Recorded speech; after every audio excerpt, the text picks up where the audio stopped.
सुप्रभातम। आज मैं संस्कृत व्याकरण में समास प्रकरण प्रारंभ करने जा रहा हूँ। समास संस्कृत भाषा की यह परम विशेषता है कि संक्षेप में अपने अभिप्राय को प्रकट करने के लिए परस्परान्वित दो या दो से अधिक पदों को मिलाकर एक महापद बना लेते हैं। इस प्रकार अनेक पदों का एक महापद होना या बनाना समास कहलाता है। अतः समसनम, इसको परिभाषित करते हुए कहा गया है, समसनम अर्थात एक पदी भवनम समासः।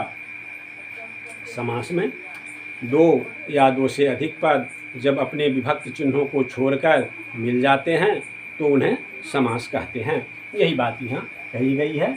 समसनम अर्थात एक पदी भवनम, अनेक पदों का एक पद हो जाना समास कहलाता है। समास प्रक्रिया में पूर्व पद अपने विभक्ति चिन्ह को छोड़कर उत्तर पद से मिल जाता है। जिन पदों का समास होता है उसमें पूर्व पद अपनी विभक्ति को छोड़कर उत्तर पद से मिल जाता है। जैसे रमायाः ईशः, यहाँ पर पूर्व पद रमायाः है और उत्तर पद ईशः। पूर्व पद रमायाः है और उत्तर पद है ईशः। इसमें पूर्व पद अपनी विभक्त चिन्ह को छोड़कर इससे मिल गया। रमायाः इसका मूल शब्द होगा, यानी रमायाः इसमें षष्ठी का एक वचन है, तो इसकी विभक्ति जब हट जाएगी तो इसका मूल शब्द रह जाएगा रमा, और रमा के साथ ईशः मिल गया, यह रमेशः हुआ समस्त पद समास। इसी प्रकार धनेन हीनः, धनेन में तृतीया एक वचन है और जब यह समास किया जाएगा तो इसकी विभक्ति हट जाएगी और इसका मूल शब्द होगा धन, धन के साथ हीन को जोड़ दिया जाएगा, धनहीनः, यह समास हुआ। यहाँ रमायाः ईशः रमेशः या धनेन हीनः धनहीनः, इसमें यह रमेशः समास हुआ, इस समस्त पद भी इसे कहते हैं।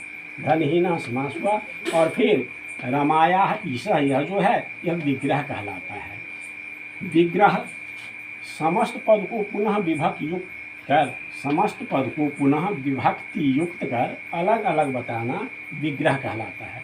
जैसे रमेशः है तो रमेशः को पुनः रमायाः ईशः, इस प्रकार विभक्ति रमायाः में यह विभक्ति लगाकर जो प्रयोग किया गया, अलग अलग पद बनाया गया, यही विग्रह है।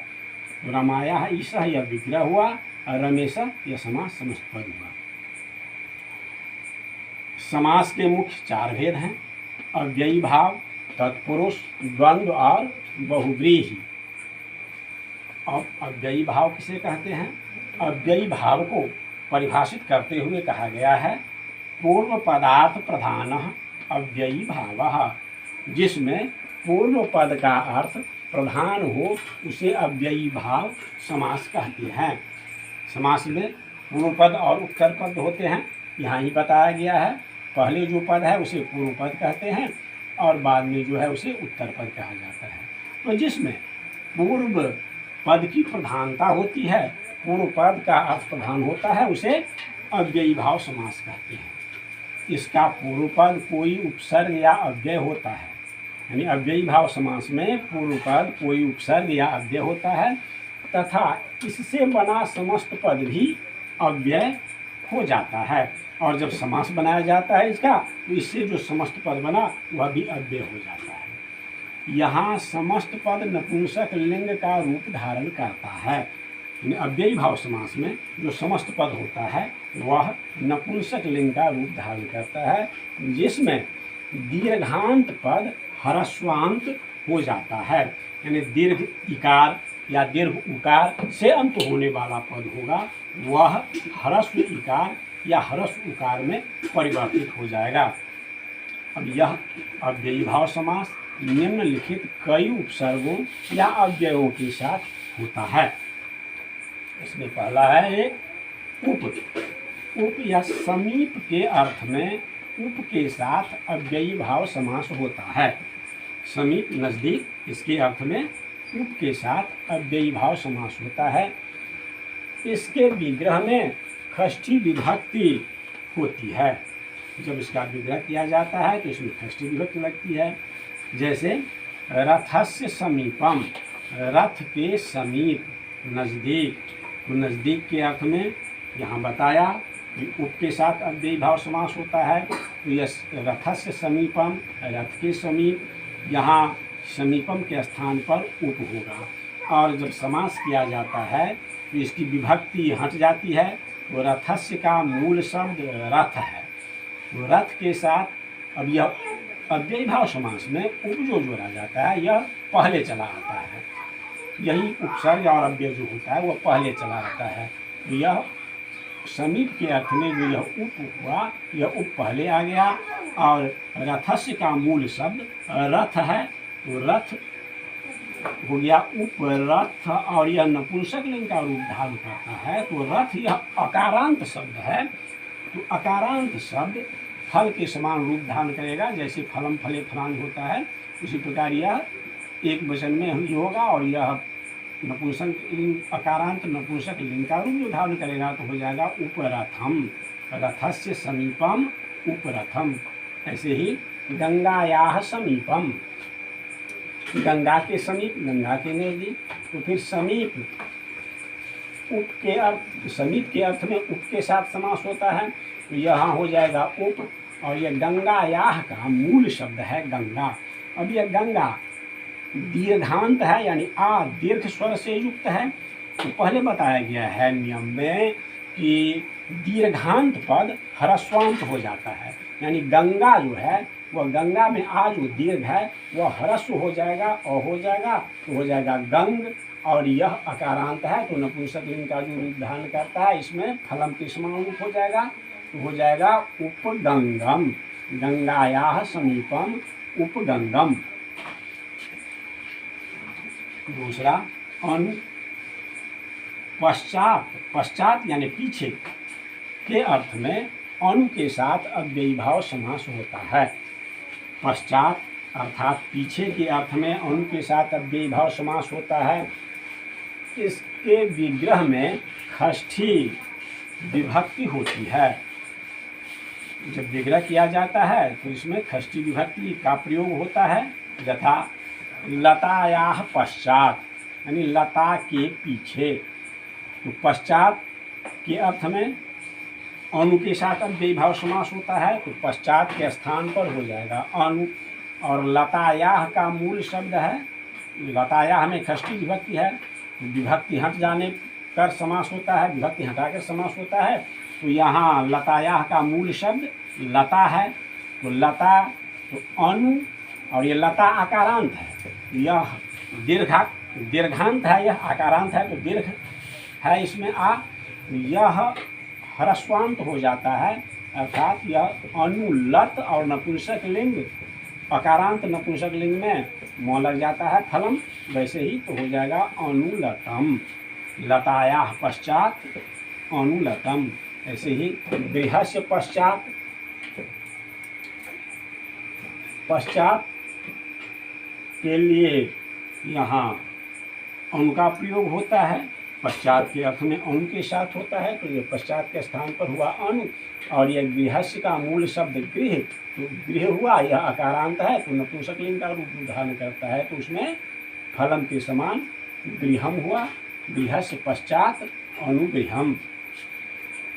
ऐसे ही अब स्व, तीसरा है स्व। यह सह अर्थात साथ के अर्थ में, साथ के अर्थ में स्व के साथ अव्ययी भाव समास होता है। और इसके विग्रह में तृतीया विभक्ति होती है। जैसे शरीरेन सह, यानी शरीर के साथ। तो यहाँ सह के स्थान पर स्व हो जाएगा। और शरीरेन, इसमें तृतीया विभक्ति है तो समास करने पर यह विभक्ति हट जाएगी। शरीरेन का मूल शब्द होगा शरीर। तो यह हो गया स्वशरीरम। शरीर अकारांत है तो यह नपुंसक लिंग का रूप धारण करने के लिए इसमें फलम के जैसी रूप बना स्वशरीरम। ऐसे ही स्नेहेन सह, स्नेह के साथ। तो सह के स्थान पर यह स्व हुआ।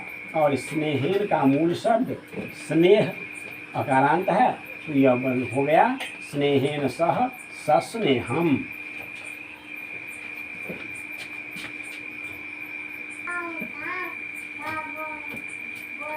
यहाँ से पुनः एक बार देखें, तीसरा है स, यानी सह अर्थात साथ के अर्थ में स के साथ अव्ययी भाव समास होता है और इसके विग्रह में तृतीया विभक्ति होती है। यथा जैसे शरीरेन सह, तो सह के अर्थ में स के साथ होता है तो सह के स्थान पर स हुआ, और शरीरेन इसमें तृतीया विभक्ति है, इसकी विभक्ति हट जाएगी तो मूल शब्द शरीर हुआ, तो शरीर के साथ इसका समास हो जाएगा शरीरेन सह, यानी सशरीरम।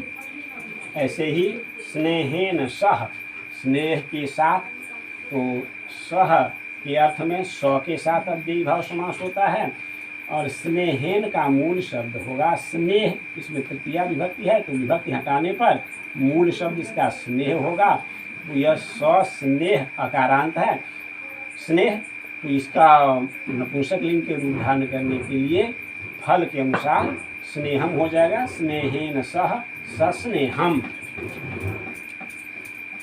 निर, निर अभाव के अर्थ में निर के साथ अव्ययी भाव समास होता है, इसके विग्रह में षष्ठी विभक्ति होती है। और यहाँ एक बात ध्यान देना है कि क ख प फ से पहले, क ख प और फ से पहले निर के स्थान पर निश हो जाता है। जैसे जनानाम अभावः, तो अभाव के अर्थ में निर के साथ अव्ययी भाव समास होता है तो अभाव के स्थान पर निर हो जाएगा। और ये जनानाम यह षष्ठी बहुवचन का रूप है, विभक्ति हट जाएगी इसमें तो इसका मूल शब्द बन जाएगा जन, तो निर के साथ जन को जोड़ा, यह जन अकारांत है तो यह फलम के समान इसका रूप हो जाएगा निर्जनम। जनानाम अभावः निर्जनम। मक्षिकाणाम अभावः,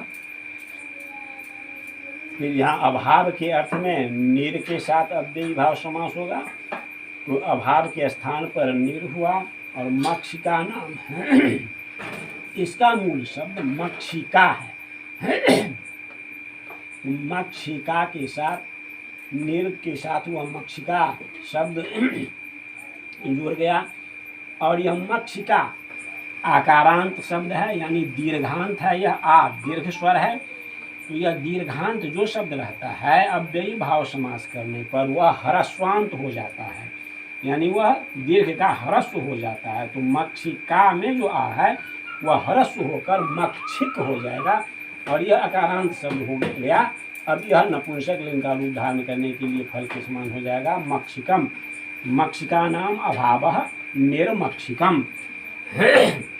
ऐसे ही कंटका नाम अभावः, कंटक का अभाव, तो अभाव के अर्थ में नीर के साथ अव्ययी भाव समास होता है, और यह कंटका नाम का मूल शब्द होगा कंटक, तो कंटक अकारांत शब्द है, और यहीं यह बात ध्यान देना है कि कंटक का पहला वर्ण क है, और पहले यह नियम में बताया कि क ख प फ से पहले, यहाँ कंटक से पहले निर लगेगा, तो क ख प फ से पहले निर रहने पर वह निश हो जाता है, निश हो जाता है, तो कंटक से पहले यह निर का निश हो गया, तो निष्कंटकम। कंटका नाम अभावः निष्कंटकम। ऐसे ही फलस्य अभावः, फल का अभाव, तो अभाव के अर्थ में निर के साथ समास होता है, और यहाँ फल शब्द है, फलस्य का मूल रूप होगा, मूल शब्द है फल। अब फल में पहला वर्ण फ है, तो क ख प और फ से पहले वह निर के स्थान पर निश हो जाता है, तो हो गया फलस्य अभावः निष्फलम।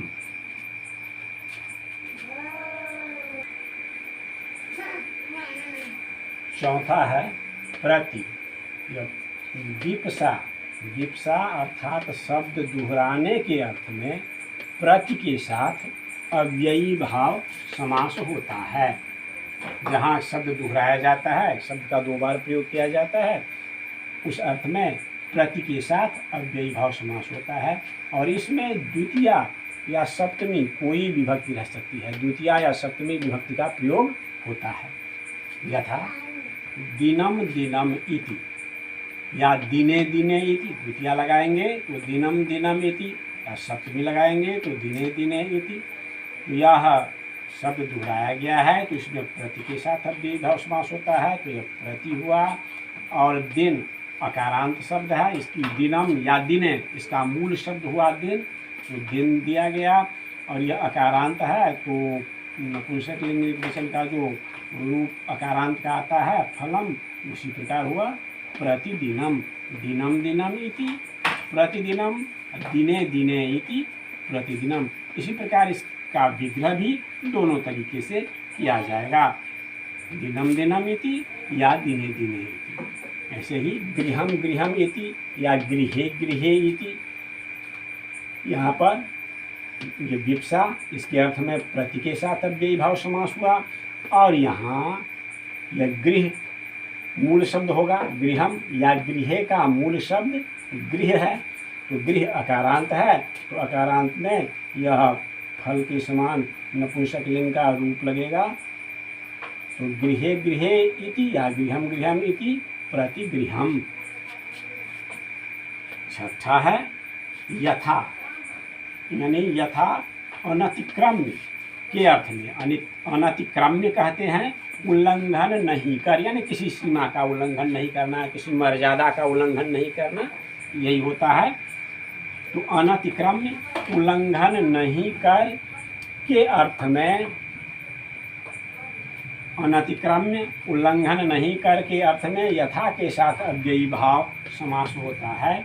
इसमें द्वितीया विभक्ति होती है, यथा समयम अनतिक्रम्य। तो यहाँ समयम में द्वितीया विभक्ति है और अनतिक्रम्य के अर्थ में यह यथा के साथ समास होता है, तो अनतिक्रम्य के स्थान पर यथा हुआ। और समयम इसका मूल शब्द है समय, तो समय हुआ। यह समय अकारांत है तो फलम के समान इसका रूप हो जाएगा समयम। तो समयम अनतिक्रम्य यथा समयम। ऐसे ही शक्तिम अनतिक्रम्य, तो अनतिक्रम्य के अर्थ में यथा के साथ समास होता है। और शक्तिम इसका मूल शब्द है शक्ति, तो मूल शब्द शक्ति है, तो यहाँ यह शक्ति होगा। और यह नपुंसक लिंग का रूप धारण करता है, तो इकारांत शब्द जो नपुंसक लिंग होता है उसमें और ऐसा ही रूप बना रहता है।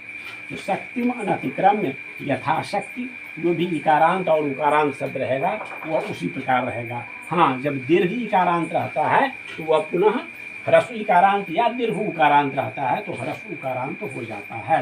तो शक्तिम अनतिक्रम्य यथाशक्ति। इस प्रकार यह समास प्रकरण में अव्ययी भाव समास जितना 10वीं कक्षा के पाठ्यक्रम में निर्धारित है, अव्ययी भाव समास से वह पूर्ण हुआ।